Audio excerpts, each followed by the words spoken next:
Thank you very much, Tracy, for this introduction, and special thanks to Indo-French Chamber of Commerce for giving me this opportunity to present webinar on checklist for successful mergers and acquisition transactions in India. Whenever we talk about foreign direct investment policy, which leads to the mergers and acquisition transaction in India, we need to talk about certain data points. Let's look at the data for the last 3 years. Financial year 2021, and all of you are aware that around March 20, there was an onset of COVID. In this financial year, India received 81.97 billions of foreign investment. 97 countries invested in India. 58 sectors received foreign investment. The top sectors were telecom, retail, and technology. And 31 states and union territories in India received foreign investment from abroad. 21-22, again COVID year, the foreign investment reached another height, 83.57 billion. 101 countries invested in India. 62 sectors received foreign direct investment. Top sectors were technology, automobile, and construction. 31 states and union territories received foreign investment. There are certain steps taken by Government of India for the ease of doing business initiative. India has been ranked as a 63 amongst 190 countries of the world in ease of doing business index published by World Bank report in 2020. Friends, many times client ask this question, what is the right time to enter India? And that right time is now. With this backdrop, next slide. I'm going to now talk about the checklist for the successful M&A. Friends, whenever you plan to do an M&A transaction in India, there are two things which you need to verify. The first thing is the applicability of Press Note 3, which is popularly known as the China Press Note. This was issued in October 2020 analysis. In competition law and the merger control regulations are presently prevalent in India. Whenever there is any mergers and acquisition proposal involving Indian entity or the Indian business, any acquisition of shares, business, or control of such Indian entity or a business will require evaluation of the merger control regulations. Many times client asks the question that do you have a specific provision in Indian law where a deadlock between the two shareholders can be resolved with the intervention of the court? The answer is no. There is no such specific provision.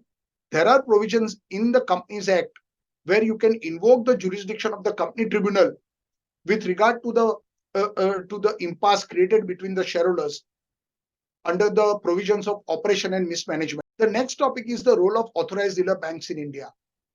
See, in India, we have Reserve Bank of India, which is a exchange control regulator. And prior to certain years, the Reserve Bank of India was the sole agency which was regulating payment of foreign exchange into India and the payment of foreign exchange from India to outside India. Reserve Bank of India has delegated this power to certain licensed banks in India, which are called authorized dealer banks. The next is the downstream investment. The Government of India liberalized the foreign investment policy where not only the foreign investor, but any entity in India which is owned and controlled by the foreign investor can also make further foreign investment into India, which is called as a downstream investment. Next is the WNI insurance. Nowadays in India, warranty and indemnity insurance covering the liability of the seller for the warranty and indemnity claim is also becoming popular.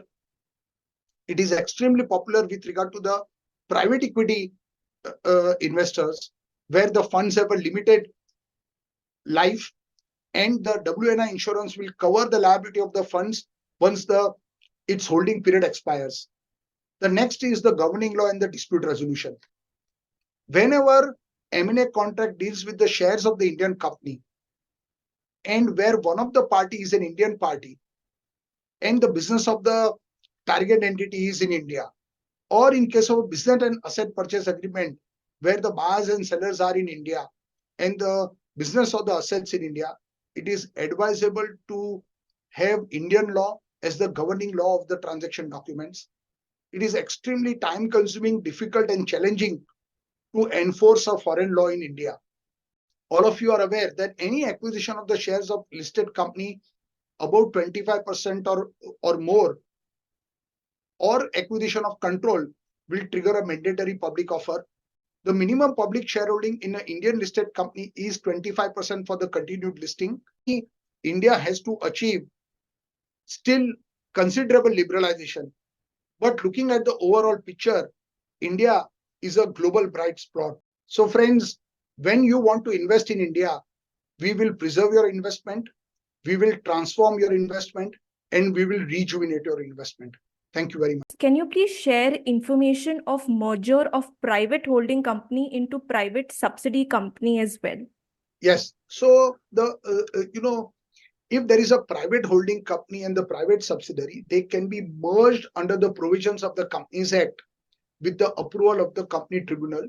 This power, in case of a wholly owned subsidiary, where there is a merger of a wholly owned subsidiary private company with a wholly owned parent entity, that is a holding company, then this power is delegated to the regional director under the Companies Act. However, it takes 3 to 4 months to complete this merger under the Companies Act after obtaining the approval of the regional director. Thanks for sharing that.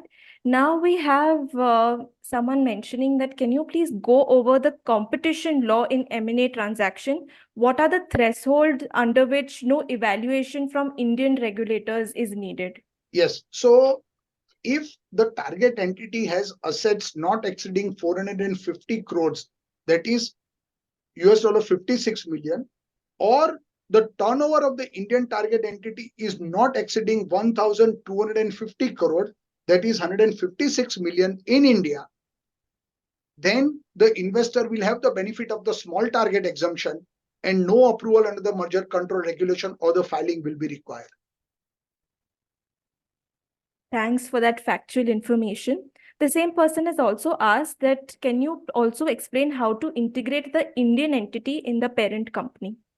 Now, this is the business question about the integration of the Indian entity into the parent company. Generally, the integration of an Indian entity with the parent company will be required under several buckets. The one is the integration in terms of the business and the product, where the supply chains will have to be integrated. Second is the integration in terms of the reporting, where the Indian company will regularly report to the foreign entity. That's why you require a proper reporting provisions between the Indian company and the foreign company. The next one is the financial integration, for which you will have to seek the advice of the financial advisor or the chartered accountants. And the last one is the integration for the purpose of governance, where the foreign company will appoint the directors on the board of directors of the Indian company to govern the affairs of the Indian company, and the regular reporting can take place pursuant thereto also. So these are the various forms of the integration. Thank you. I guess you've also received many queries whether they'll get the recording or not. So yes, you will get the recording. And someone has also mentioned that the presentation was perfect and delivered in simple yet impactful words.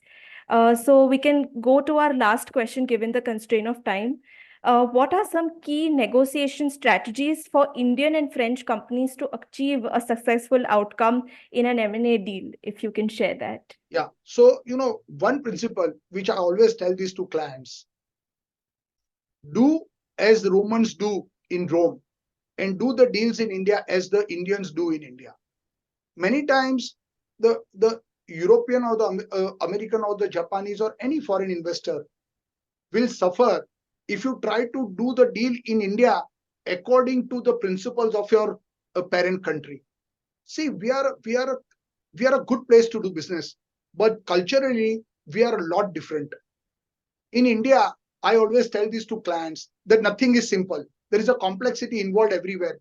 That's the reason why you have a very good Indo-French Chamber of Commerce and you have a good advisors.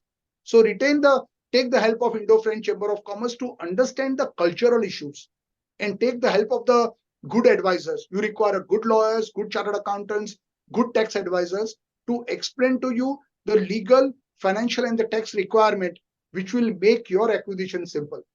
The choice of a good advisor is a first step. The way Amitabh Bachchan says in Kaun Banega Karodpati, Pehla Padav. So it's a first step where you require the good advisors. So you need to choose that. Yeah. Thank you, Sandeep, for your lovely anecdotes. I now pass it over to Tracy. Thank you so much, Kishi. Thank you, Sandeep. As we draw towards the end of our webinar, I would like to express our gratitude to our speaker, Sandeep, for this very enriching and very interesting session today. And I hope everyone has gone back with great learnings on a checklist for a successful merger and acquisition. Should you have any specific questions, please write it to us, and we will put them through to Sandeep even post this webinar, and we'll be happy to get these insights then as well. Besides this, I would like to thank everyone for being a part of this webinar, taking time out and being part of this webinar, and I hope you have a great. Thank you so much. Thank you. Thank you very much.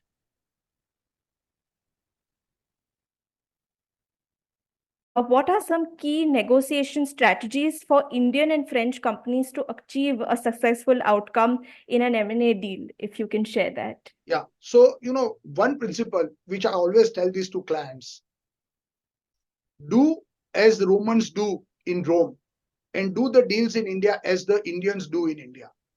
Many times the European or the American or the Japanese or any foreign investor will suffer if you try to do the deal in India according to the principles of your parent country. See, we are a good place to do business, but culturally we are a lot different. In India, I always tell this to clients that nothing is simple. There is a complexity involved everywhere. That's the reason why you have a very good Indo-French Chamber of Commerce and you have a good advisors. So take the help of Indo-French Chamber of Commerce to understand the cultural issues and take the help of the good advisors. You require good lawyers, good chartered accountants, good tax advisors to explain to you the legal, financial, and the tax requirement, which will make your acquisition simple. As we draw towards the end of our webinar, I would like to express our gratitude to our speaker, Sandeep, for this very enriching and very interesting session today. And I hope everyone has gone back with great learnings on a checklist for a successful merger and